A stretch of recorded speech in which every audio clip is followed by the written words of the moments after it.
Hey Preston Road Crew, this is Rhett. What an awesome weekend. It's Easter. I remember growing up as a kid, and as a kid, my dad would come up with these elaborate Easter egg hunts. He would wake up well before us, and sometimes he'd take an hour or two just to hide the eggs, because he didn't just scatter them on the ground and first come, first serve. If we were gonna hunt Easter eggs, we were gonna have to find them, and we were gonna have to hunt them down. Well, we started getting into high school, and when most people maybe kind of start backing off of Easter egg hunts, that's when things would start to really ramp up. My dad would then, instead of just throwing tons of eggs to where they're kind of hidden but you kind of knew, it became fewer and fewer eggs. But the prize inside was even better. We started going with a $1 bill. And so sometimes we'd make like $20. It's like a full-time job on Easter morning. But as we left the house and as we thought we were saying goodbye to a tradition, it just kept going. And by the time that, like the past few years, we've been full-grown adults, and we have been going out and we have been hunting Easter eggs. And so I want to introduce you to my competition. My competition, the first person I want to talk to is my older sister, Reagan. Reagan, what's your favorite memory of hunting Easter eggs? So, I think my favorite Easter egg hunting memory has to be as adults. It's been very competitive hunting Easter eggs against my siblings. I always lose very badly, but it's still a lot of fun, and usually there's some good candy and maybe even a little money involved. Right, Cam?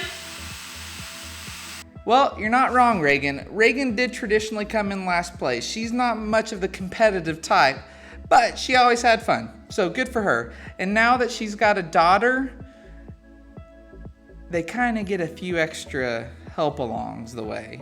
There's a few extra eggs for their team that are hidden that kind of helps Reagan get back into the game. But now I want to introduce you to my competition on Easter morning. I want to introduce you to the person who would really just make things difficult. Rachel? Hey guys! My favorite Easter egg hunting moment would probably be just all of them in general, but the best part is that like every Easter we always find an egg from like last year, or whenever we find candy that we didn't have from this year. So that's probably my best memory, and just being really competitive and always winning. Oh, good one, Rachel. Close second, but never first. But Easter was always such a special day. The older I got, the meaning of Easter has changed to reflect on something bigger, to reflect on something much more important than hunting Easter eggs. As I started to look about the beauty that happened on Easter, I started to realize you can't have someone risen without someone being crucified. And so I go into this part of the story, and this part of the story is so important to me because there are things that happened that changed the way we viewed the world, that changed the way we do anything. And so I read from Matthew 27, starting in verse 51. At the moment the curtain of the temple was torn in two from top to bottom, the earth shook, the rocks split, and the tombs broke open. The bodies of many holy people who had died were raised to life. Starting at the beginning of verse 51 is something that is so significant, something that means so much more than just curtains actually tearing. We need to understand where those curtains were and what that signifies in the whole grand scheme of things. We have to look at that curtain and that veil.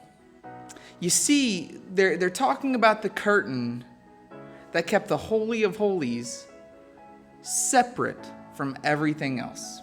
A place where no one was allowed to go in, a place that was just for the priest.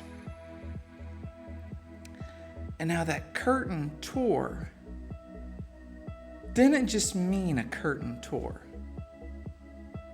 It means that the sacrifice of Jesus was enough to pay for our sins. And you may be asking, all right, how do you get to that point? It's because God could not be around sin, so he had to separate himself from sin. But the payment for our sin came in Jesus. So now that the curtain is tore, that place, that relationship, that communication has now been opened up to anybody. That has been opened up to Jew, to Gentile. Now that relationship, that one-on-one personal relationship has been opened up because of the sacrifice that Jesus gave on the cross. He paid for our sins so that now we get to be in that loving, ultimate relationship with God.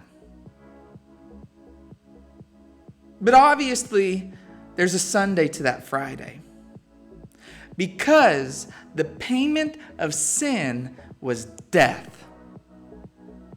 So Jesus had to die.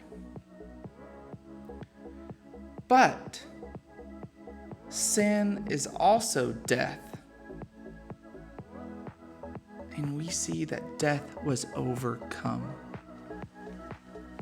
We see that death has no hold on us anymore, because the one who paid for our sin has risen from that death. He has risen from that sin. He's taken our sin on. He has given us this relationship with God, and then he has overcome our sin.